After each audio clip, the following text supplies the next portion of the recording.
नमस्कार, दिल्ली न्यूज में आपका बहुत बहुत स्वागत है। चलिए देखते हैं आज की 15 फटाफट बड़ी खबरों को। 3 नए क्रिमिनल लॉ के खिलाफ दिल्ली कूच करेंगे किसान। 3 नए क्रिमिनल लॉ के खिलाफ किसान अब दिल्ली की ओर कूच करने की तैयारी में है। किसान मजदूर मोर्चा और संयुक्त किसान मोर्चा की ओर से इसका ऐलान किया गया है। 15 अगस्त को स्वतंत्रता दिवस के मौके पर किसानों की ओर से देश भर में ट्रैक्टर मार्च की घोषणा की गई है। किसानों से संघू और शंभू समेत दिल्ली के लगते बॉर्डर पर पहुंचने की अपील की गई है। फैसला लिया गया है कि ट्रैक्टर मार्च के साथ ही नए क्रिमिनल कानूनों की कॉपी को भी जलाया जाएगा। किसान संगठनों ने फैसला किया कि 1 अगस्त को वह मोदी सरकार की अर्थी जलाएंगे। इस दौरान एमएसपी पर कानूनी गारंटी के लिए जिला मुख्यालय पर प्रदर्शन करने का भी ऐलान किया गया है।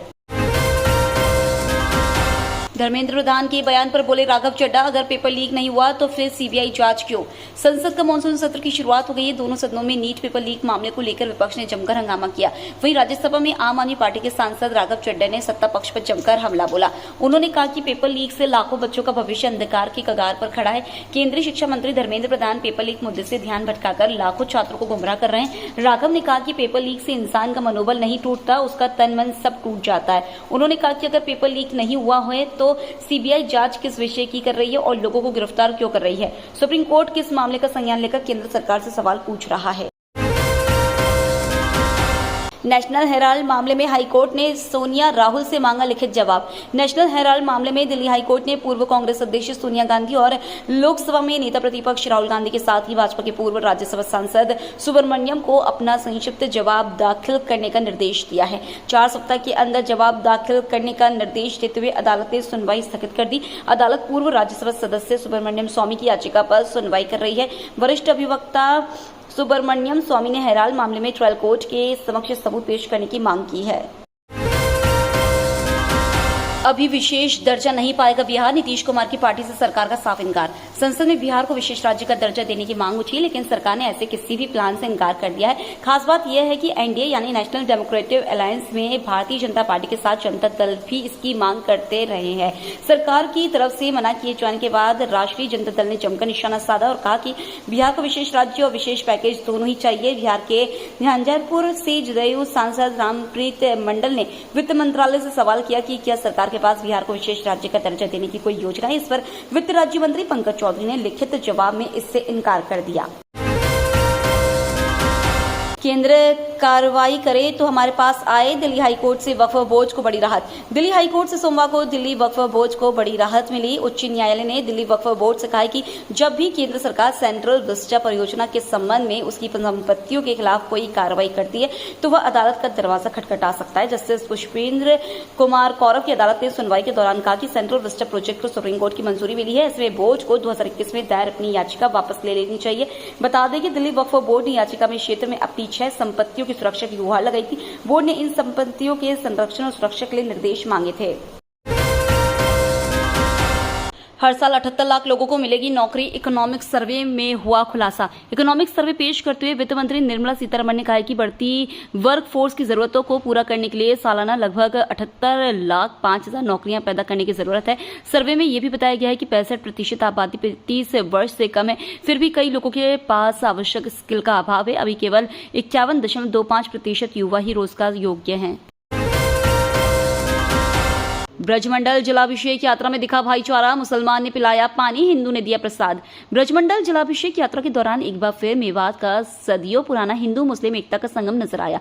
सोमवार से 11 महीने 22 दिन पहले इसी यात्रा के दौरान गत वर्ष जो कलंक मेवात के माथे पर लगा था उसे मिटाने के लिए मुस्लिम समुदाय ने शानदार पहल की। वर्ष 31 जुलाई को जिस जगह पर पथराव हुआ था, इस वर्ष उसी जगह पर यहां यात्रा में आए श्रद्धालुओं पर फूलों की वर्षा देखी गई। जिले में करीब 19 जगह पर ब्रज मंडल यात्रा का मुस्लिम समुदाय के लोगों द्वारा फूलों से स्वागत किया गया और उन्हें जलपान भी कराया। आफ्ताब ने चली नई चाल, जज बोले ये केस लंबा खींचने का तरीका। अदालत ने सनसनीखेज श्रद्धा वॉकर हत्याकांड के आरोपी आफ्ताब अमीन पूनावाला की वह याचिका खारिज कर दी जिसमें उसने अपने वकील को अपना बचाव तैयार करने के लिए उपयुक्त समय देने के लिए हर महीने सिर्फ 2 बार सुनवाई की मांग की थी। अदालत ने कहा कि यह अनुरोध मुकदमे को लंबा खींचने और विलंबित करने का एक साधन मात्र है। अदालत ने पीड़िता की अस्थियों को दाह संस्कार के लिए तुरंत जारी करने से भी इनकार कर दिया और कहा कि पुलिस गवाहों द्वारा पहचान के लिए यह आवश्यक है। दिल्ली में कांवड़ यात्रा को लेकर ट्रैफिक एडवाइजरी जारी। कांवड़ यात्रा के मद्देनजर दिल्ली पुलिस और यातायात पुलिस ने कांवड़ियों की सुरक्षा सुविधा के साथ यातायात व्यवस्था को दुरुस्त रखने को लेकर विशेष इंतजाम किए हैं। इस साल करीब 15 से 20 लाख कांवड़ियों की आवाजाही का अनुमान लगाया गया है। आसपास के राज्यों से व दिल्ली से गंगोत्री धाम व हरिद्वार तक कांवड़ियों की आवाजाही होगी। काफी कांवड़िए दिल्ली होते हुए हरियाणा व राजस्थान भी जाएंगे। अबू धाबी से दिल्ली आ रही flight Oman divert. Abu Dhabi से दिल्ली आ रही इंडिगो की फ्लाइट को ओमान की राजधानी मस्कट की ओर डाइवर्ट कर दिया गया। एयरलाइंस कंपनी इंडिगो के प्रवक्ता ने इस बारे में जानकारी दी है। इससे यात्रियों को परेशानी का सामना करना पड़ा है। प्रवक्ता ने बताया कि इंडिगो की फ्लाइट 6E1406 ने अबू धाबी से दिल्ली के लिए उड़ान भरी थी, लेकिन तकनीकी समस्या के कारण उसे मस्कट की ओर मोड़ दिया गया। जरूरी जांच और काम के बाद विमान को फिर से चालू किया जाएगा। शराब घोटाले में सीबीआई की चार्जशीट बढ़ाएगी के कविता की मुश्किलें। दिल्ली के कथित आबकारी नीति घोटाले में आरोपी बीआरएस नेता के कविता की मुश्किलें बढ़ सकती हैं। इस घोटाले की आरोपी के कविता अभी तिहाड़ जेल में बंद है। शराब घोटाले से जुड़े सीबीआई के केस में राउत रेवेन्यू कोर्ट ने जांच एजेंसी की पूरक चार्जशीट पर संज्ञान लिया है। सीबीआई की चार्जशीट पर संज्ञान लेते हुए अदालत ने बीआरएस नेता के कविता को नोटिस भेजा है।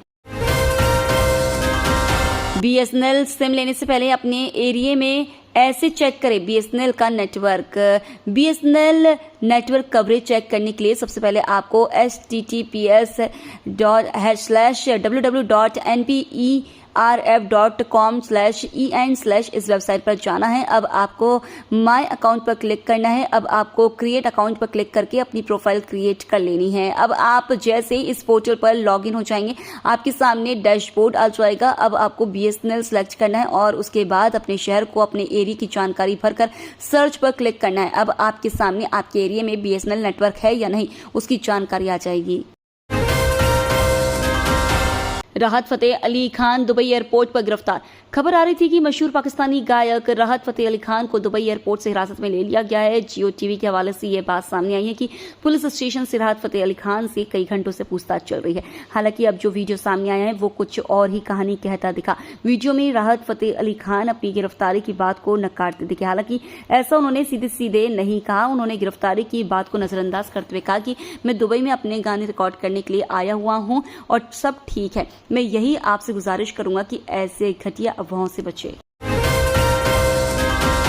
किसानों, महिलाओं और युवाओं को बजट से बड़ी आस। मोदी सरकार के तीसरे कार्यकाल का पहला बजट आज आएगा। चुनाव से पहले विपक्षी दलों ने किसानों, बेरोजगारी की मार झेल रहे युवाओं, महिलाओं और नौकरी पेशा लोगों की परेशानियों से जुड़े मुद्दों पर सरकार को घेरा और वह बहुत हद तक अपने मकसद में सफल भी रहे। ऐसे में यह देखना काफी दिलचस्प होगा कि इन वर्गों के लोगों को सरकार इस बार के बजट में क्या तोहफा देती है।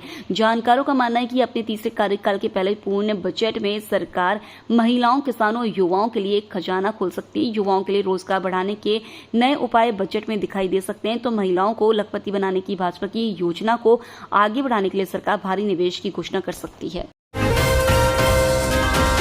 उमर खालिद की जमानत याचिका पर सुनवाई नहीं करेंगे जस्टिस अमित शर्मा। दिल्ली हाईकोर्ट के न्यायमूर्ति अमित शर्मा ने सोमवार को दिल्ली दंगों की साजिश मामले में जवाहरलाल नेहरू विश्वविद्यालय के पूर्व छात्र उमर खालिद द्वारा दायर जमानत याचिका पर सुनवाई से खुद को अलग कर लिया। यह मामला न्यायमूर्ति प्रतिभा एम सिंह और न्यायमूर्ति अमित शर्मा की खंडपीठ के समक्ष सुनवाई के लिए सूचीबद्ध किया गया था। न्यायमूर्ति शर्मा ने पहले शर्जील इमाम, मिरान हैदर और दिल्ली दंगों के अन्य आरोपियों द्वारा दायर जमानत याचिकाओं पर सुनवाई से खुद को अलग कर लिया था। तो ये थी आज की बड़ी खबरें। डेली खबरों से अपडेट रहने के लिए चैनल को सब्सक्राइब करना बिल्कुल न भूलें। धन्यवाद।